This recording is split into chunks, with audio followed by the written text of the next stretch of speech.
जो पेड़ है, पौधा है, वो उगा और पौधा उग करके धीरे धीरे आम का पौधा बड़ा हुआ और उससे फूल फल उस पर आम लगे हुए दिखाए हैं।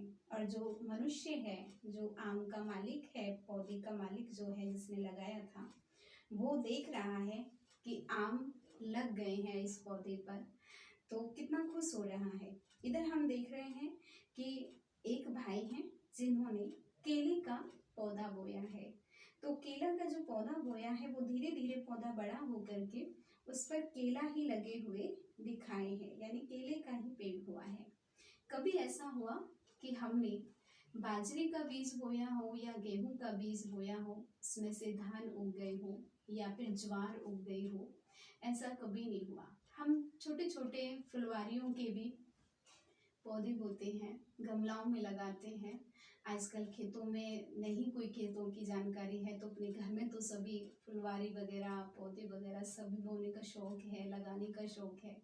तो उसमें हम क्या देखते हैं, जैसा हम पौधा बोते हैं वैसा ही पौधा धीरे धीरे बड़ा होकर के उसी पौधे से उसी नाम के फल फूल लगते हैं उस पर। तो वैसे ही मनुष्य जीवन में हम देखते हैं अब गहराई में, तो मनुष्य की जो आत्मा है वो भी एक बीज की तरह है।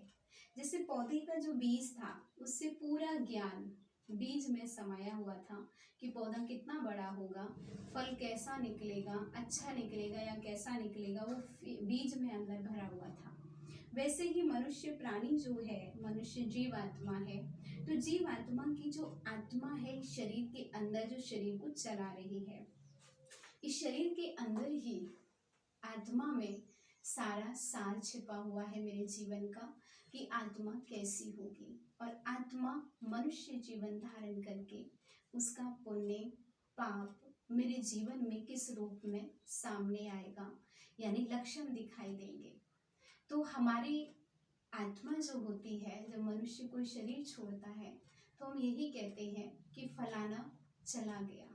ये भी कहते हैं कि फलाना किसी माँ की गोद में खेल रहा होगा, बोलते ना ऐसे।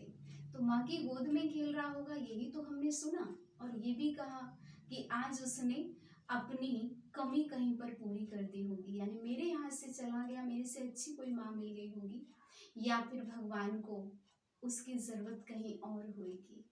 तो ये हमने जो शब्द बोला, कभी भी हमने ये नहीं कहा कि आज वो कहीं पर जा कर के कुत्ता बन गया होगा या बिल्ली बन गया होगा या कीड़ा मकोड़ा बन गया होगा।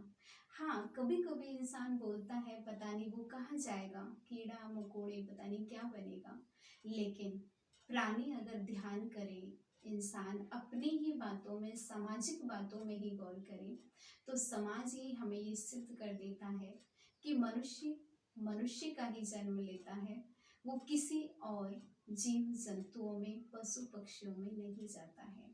जैसे हम इस चित्र में देखेंगे, अभी इस चित्र में मनुष्य आत्मा जैसे ही निकल करके जाती है, शरीर को छोड़ देता है, तो इसमें एरो दिखाए हुए हैं कि वो किसी भी पशु यानी कुत्ता, गधा, घोड़ा, शेर, पक्षी, मोर, इन सभी में नहीं जाती है। कहाँ गई मनुष्य आत्मा ने जैसे शरीर छोड़ा, शरीर छोड़ने के बाद वह आत्मा कुछ समय अंतराल में वो किसी माँ के गर्भ में ही जाकर के प्रवेश करती है।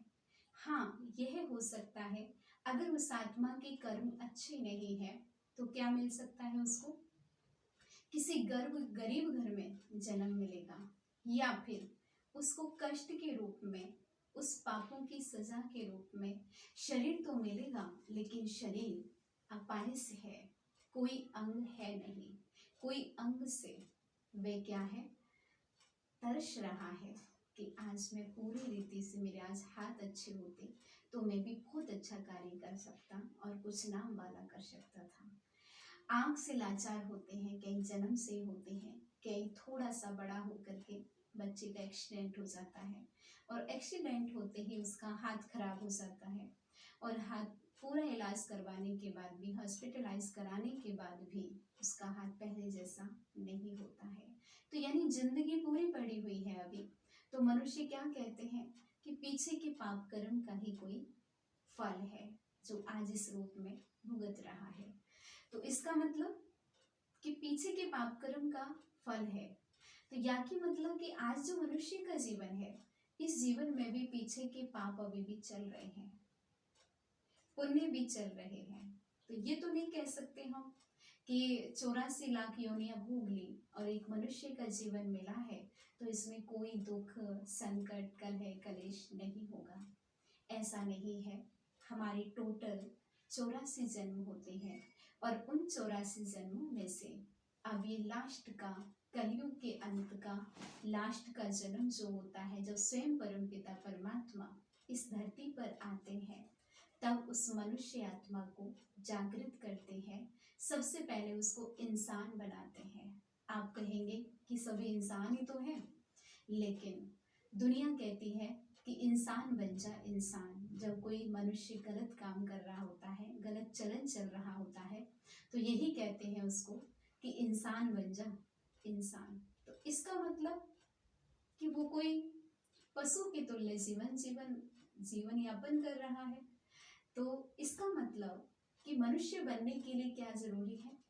उसको गुण धारण करने जरूरी है, उसको वो समझ धारण करनी जरूरी है जो शायद उसके पास नहीं है।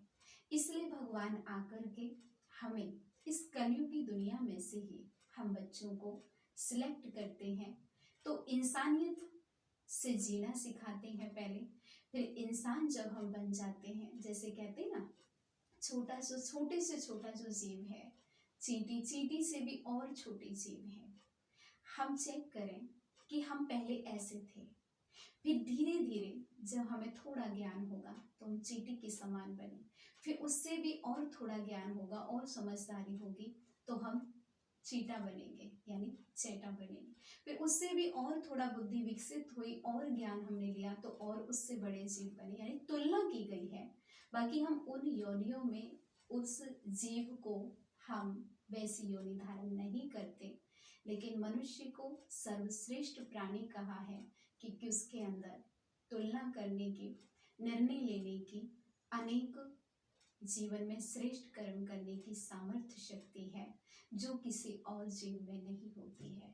मनुष्य ही इस संसार को स्वर्ग भी बना सकता है और चाहे वो अपनी आसुरी बदचलन से इस संसार को वह नरक भी बना देता है।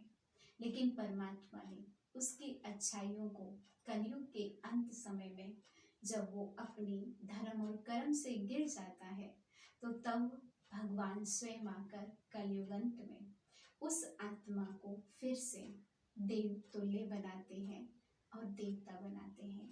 इसी जन्म के लिए कहते हैं कि हीरा जन्म अनमोल है, कौड़ी बदली जाए। यानी ये हीरे जैसा जन्म है, कुछ श्वासें रही हुई हैं, इतनी उम्र तो इसमें निकल गई है, अब आगे का कितना जीवन मेरा बचा हुआ है, लेकिन इस जीवन को अब मैं और व्यर्थ नहीं गवाऊं, बिल्कुल भी नहीं गवाऊं। अगर गवा देते हैं तो समझो कि ये भी जीवन हमारा कौड़ियों के बदले चला गया, तो हम फिर सुख कब पाएंगे? आनंद में जीवन, संपन्न जीवन, संपूर्ण कब प्राप्त करेंगे?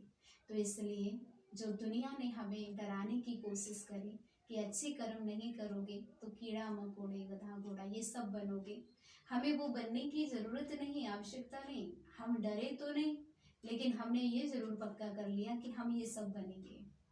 लेकिन ये हमारी भूल है कि हम वो सब नहीं बनेंगे, लेकिन कर्म अच्छे नहीं हुए तो प्रजा में भी जाकर के और नीचा पद पाते हैं। तो उसमें हमें हमेशा भरी ढोनी पड़ती है, अर्थात मजदूरी करनी पड़ती है और बहुत ही मेहनत, कष्ट, दुखों से हमेशा लड़ना पड़ता है। इसलिए परमात्मा कहते हैं कि बच्चे अब इस जीवन के वैल्यू को समझ, ये हीरे जैसा जीवन है, तुम आज भी सुखी रह सकते हो और भविष्य में भी तुम हमेशा के लिए अपनी तकदीर